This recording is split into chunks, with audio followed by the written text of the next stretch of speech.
Have you ever wondered how a region in upstate New York became known as the burned-over district?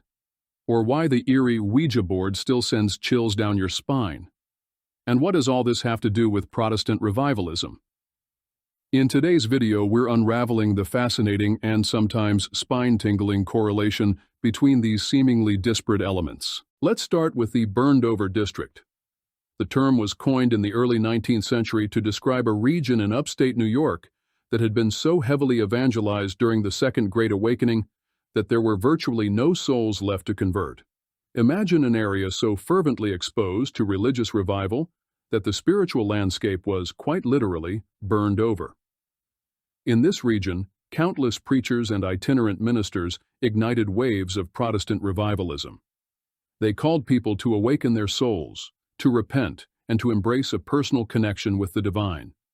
But as the fires of revivalism spread, they left behind not only transformed lives, but also a lingering sense of spiritual hunger, a desire to connect with something beyond the material world. Protestant revivalism was more than just a religious movement, it was a cultural revolution.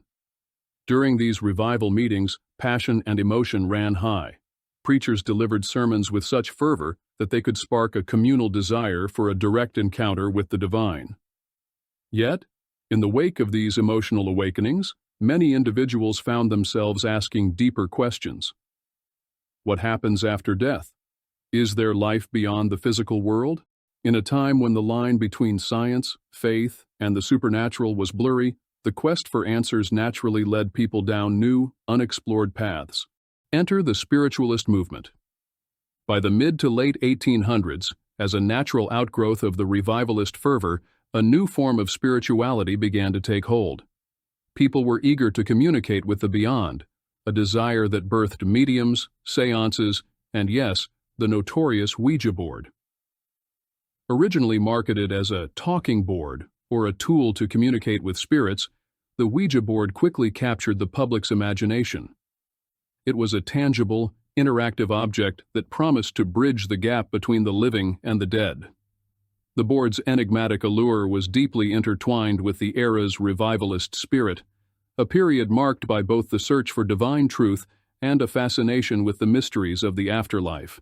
Protestant revivalism provided an emotional and communal awakening, but it also left a void, a curiosity about the supernatural that the conventional church couldn't fully satisfy. The spiritualist movement stepped in to fill that gap, offering direct communication with the departed. And the Ouija board became a symbol of that quest, a simple yet powerful medium that seemed to open a portal to the unknown. Today, the legacy of the burned-over district, Protestant revivalism, and the spiritualist movement lives on in our cultural consciousness. The Ouija board, once a tool for spiritual inquiry, has evolved into a staple of horror movies and urban legends. This intertwining of religion, mysticism, and the quest for deeper meaning still resonates with many. Be sure to like, subscribe, and hit that notification bell for more fascinating explorations into the past.